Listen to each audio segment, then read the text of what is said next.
What the heck is up with all the emails you've been getting with privacy policy updates and terms of service updates from like every company you've ever signed up with an account with? Well, that's what we're gonna go over in this video. We're gonna say why this is happening, how it's gonna impact you, and some actual changes you're gonna see in the future. And the answer is that this is all because of a new law that went into effect just recently, and it is called the GDPR, General Data Protection Regulation, which specifically affects the European Union. And while this law was actually passed like 2 years ago in 2016, it only just went into effect this Friday, the 25th. And a lot of companies were required to update their privacy policies, and of course, even though they had 2 years to do it, they kind of waited till the last minute to do it, so you're getting all these flooded emails at once. And while that may seem kind of boring, there is actually a lot more to it that you will probably be interested in, so let me explain a little bit more in detail why this is important. The whole idea is to offer better privacy protection for users and prevent things like unnecessary data collection, that sort of thing.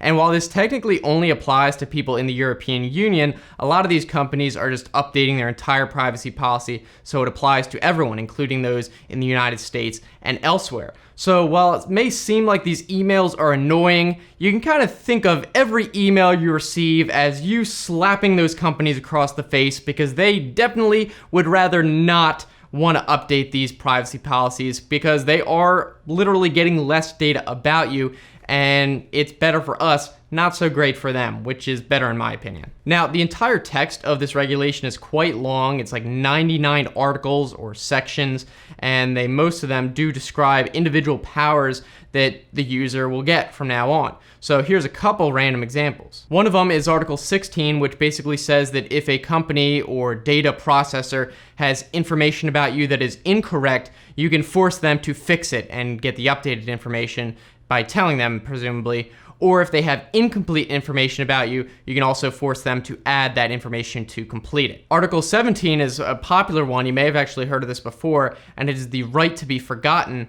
And this basically says that if a company no longer needs your information for the purpose it was originally collected, they have to delete that information. They can't just hold on to it for no reason.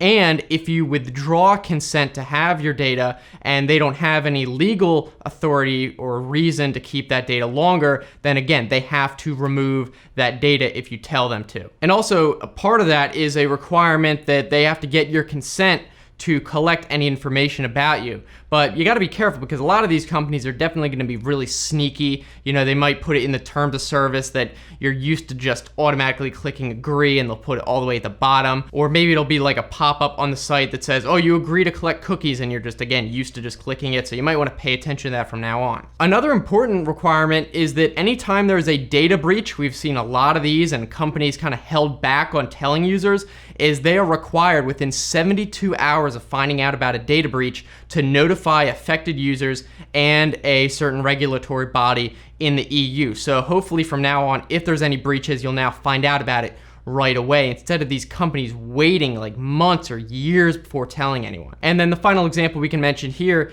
is that if a company does collect information about you, they are required to have data portability, which means that they're required to allow you to download that data and see what actual information they have collected about you, so you can either download it yourself or move it to other services and that sort of thing. So no longer can they just hoard all this information and not tell you anything about it. Now you may be thinking, well, what's to stop these companies from just doing it anyway? I mean, a lot of times they just do it and just eat the fine, but it's actually pretty significant penalties. For example, they can be fined up to $20 million or 4% of the company's global revenue, whichever is greater for that year. So that's pretty insane if you think about it. Not just 4% profit, 4% revenue. So if a company violates the GDPR, then if they have a very low profit margin, then they could very well be taking a huge hit, and it's $20 million or that 4%, whichever is greater. So it's definitely gonna affect them. So this should hopefully make it so companies really have no choice. They're gonna have to follow the law.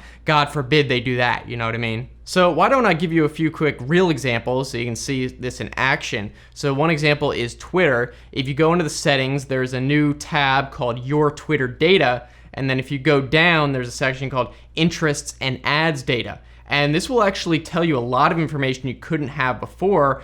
For example, which advertisers have your contact info and have been using that to advertise to you. And then you can also request that entire list of advertisers. It'll also tell you which interests Twitter has inferred or guessed that you have based on your tweet activity, and see all those interests it thinks you have and then remove that and stuff. So it's a really good idea to take a look at that at least, and just to see what information Twitter or other websites have either gathered from you or kind of calculated about you, and it might be surprising. And then another example would be Facebook. You can go to the settings and the ad settings. Again, this will show you which interests you have based on what Facebook has calculated, or pages you've interacted with or whatever. I'm not sure how they did that. And then there's another one for advertisers, and it's a good way to see which advertisers used your email or contact information to start advertising you. Again, this is a good way to see